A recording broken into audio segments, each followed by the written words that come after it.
18 বছরের দামরা খারাইয়া মতে,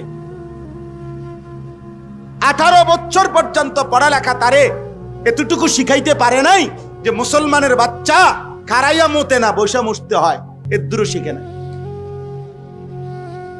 এমন দুর্ভাগ্য। পাকও চিনায় না, নাফাকও চিনায় না, কোনটা হালাল কোনটা হারাম।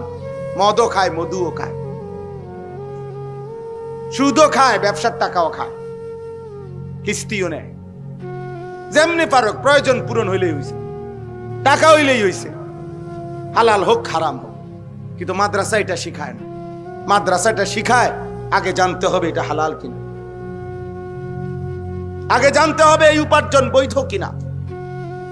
আমরা বেউকুফ না, মাদ্রাসার উস্তাদ, মাদ্রাসার ছাত্র, ইমাম, ইমানদার বেউকুফ না রে আব্বা, বেউকুফ না।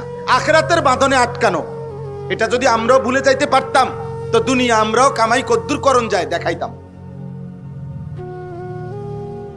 কিন্তু ফেঁসে পড়ে আছি আমরা আখিরাতের বাঁধনে।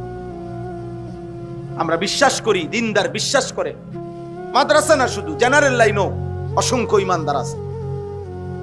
লক্ষ লক্ষ কলেজ ইউনিভার্সিটির মধ্যেও সৎ চরিত্রবান ছেলে আছে, আমরা অস্বীকার করছি না। কিন্তু দেখা যাবে প্রত্যেক চরিত্রবান ছেলের পিছনে, ইমানদার নামাজি কলেজ পড়ুয়া হোক, ইউনিভার্সিটি পড়ুয়া হোক, এই তার চরিত্র ঈমান আমলের পিছনে খোদার কসম কোনো না কোনো মাদ্রাসা, কোনো না কোনো আলেম, কোনো না কোনো ইমাম, কোনো না কোনো মক্তবের পড়ালেখার